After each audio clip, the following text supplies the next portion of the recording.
kerjanya. Tapi entah kenapa di hari ini Dharma tuh nggak balik-balik sampai tengah malam kan. Wah, Inuri pun nunggu dia lah itu di ruang tamu sendirian sampai ketiduran. Inuri kebangun waktu itu sekitar jam 4 subuh, Wak. Dan waktu dia kebangun ini, Dharma masih belum juga pulang. Berkali-kali Inuri nengok dari horden kan, ngecek itu motor udah balik apa belum. Tapi sayangnya nggak ada, belum balik juga suaminya kan. Inuri tunggu sampai akhirnya jam 8 pagi baru balik suaminya, Wak. Nah, nengok suaminya lagi balik, buru-buru lah si Inuri langsung bukain pintu ya kan.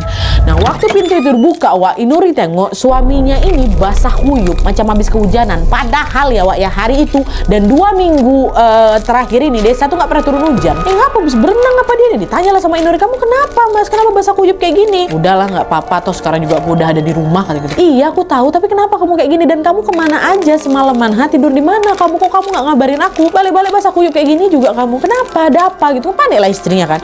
Dharma nggak ngirauin pertanyaan Inuri, Wak. Dia cuma natap Inuri dengan tatapan dingin sambil bilang kayak gini, aku udah ada jalan keluar untuk masalah kita. Dah sekarang kamu fokus aja urus rumah dan urus anak-anak ya. Udah kamu nggak usah banyak tanya. Katanya kayak gitu.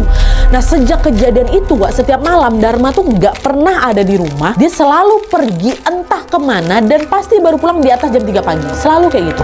Waktu itu Inuri masih mencoba positive thinking kan, Wak, ya. Mungkin aja suami aku di luar sana lagi ngambil job lain nih. Job yang dikerjakan di tengah malam untuk nambah pemasukan. Masih positive thinking kali Inuri. Karena lakinya selama hidup sama dia juga nggak pernah yang macam-macam gitu loh, Wak. Hari demi hari pun berlalu sampai akhirnya pas kandungannya Inuri ini memasuki usia 7 bulan. Inuri tuh notice ada yang aneh lagi dari suaminya, Wak. Malam itu seperti biasa Dharma nggak ada juga di rumah nih. Tengah malam nggak ada. Dia kan rajin ngecek keluar suaminya mana ngintip gitu kan. Sampai suatu waktu si Inuri lagi ngecek ke halaman depan, dia tengok motornya Dharma terparkir ke depan rumahnya, Wak. Udah balik laki aku nih berarti. Tapi kok dari tadi aku nggak lihat. Apa dia nggak bawa motor ya? Terus dia pergi naik apa gitu. Meski heran dengan hal itu, Wak, Inuri memilih untuk nggak ngambil pusing. Dah dia masuk lagi ke kamar kan, mau tidur nih. Udah biasa dia ditinggal sama laki tengah malam, Wak.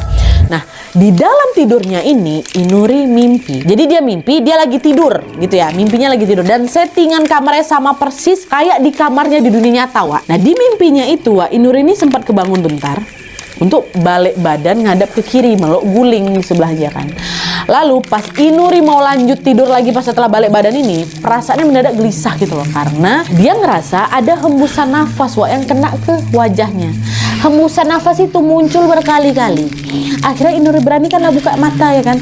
Dan pas mata tuh dibuka, Wak, tepat di depan wajahnya tuh ada pocong. Pocong wajahnya hitam, lagi senyum tapi gitu, jadi guling tuh berubah di pocong. Dalam mimpinya langsung lah tuh bangun si Inuri kan, Wak, spontan dia langsung noleh lah ke gulingnya tadi. Waktu ditengok, guling betulan bukan pocong.